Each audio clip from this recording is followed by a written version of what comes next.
I'm glad that Bhuvaneshwar Kumar had a sense of humour there. Of course, you're talking about masks and gloves, which are really technically a part of cricketing equipment, but interesting point he makes on the saliva, because no matter what the rumours that are being spread around, the one thing that is true is that spit/saliva is the way that the virus does get spread, if anything. So, and that is also a way that you shine the ball. And it's a very interesting question. One must give credit to the guy who actually thought about it and thought it through, because when you are playing in a packed stadium and a ball has gone out to a boundary or a six, the ball actually has touched people's hands, right? It's gone in the crowd and then came back into the field.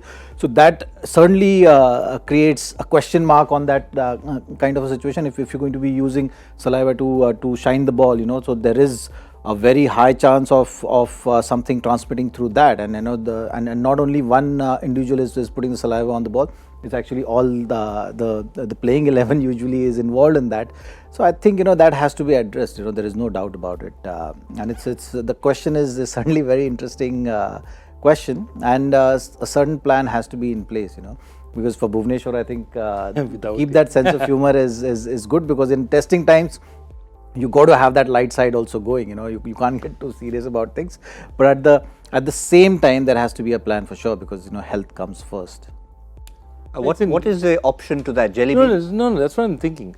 It has to go through the whole process, right? So I think the process needs to be altered. I think the problem is not the saliva so much, because see, look at it as saliva. If it was a closed system, there are 11 players, all 11, I know you're healthy, these 11 are healthy, they've certified. These 11 touching the ball and doing saliva is not a problem, because it stays among these 11. As long as we know that we can ensure the health of these 11, we have no problem. The problem is with or without saliva. Forget whether I put saliva or not. The ball going out of the ground and coming back. That's your problem. So every time the ball goes into the stands, okay, that's whenever a ball comes back, I cannot guarantee where in the stands it will go. Among those 30,000 spectators, which of them has the virus in a... So that's where the problem is. So it's not about saliva. More than that, it's about the fact that every time a ball goes out, you probably have a situation where you say, okay, 10th of a ball has gone out. This is what the ball looks like.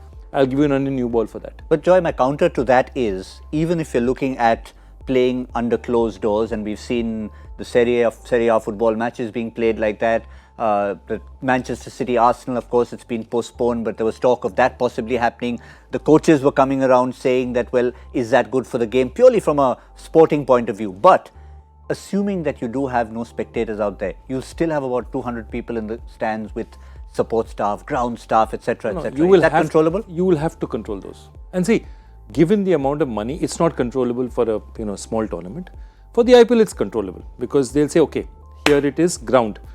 So if I'm playing in Bengal, CAB is in charge of ground staff, this. I am in charge of outside players, this. This is the routine they're going to follow. This is the screening they're going to do. They can, that much number of players they can put and do it.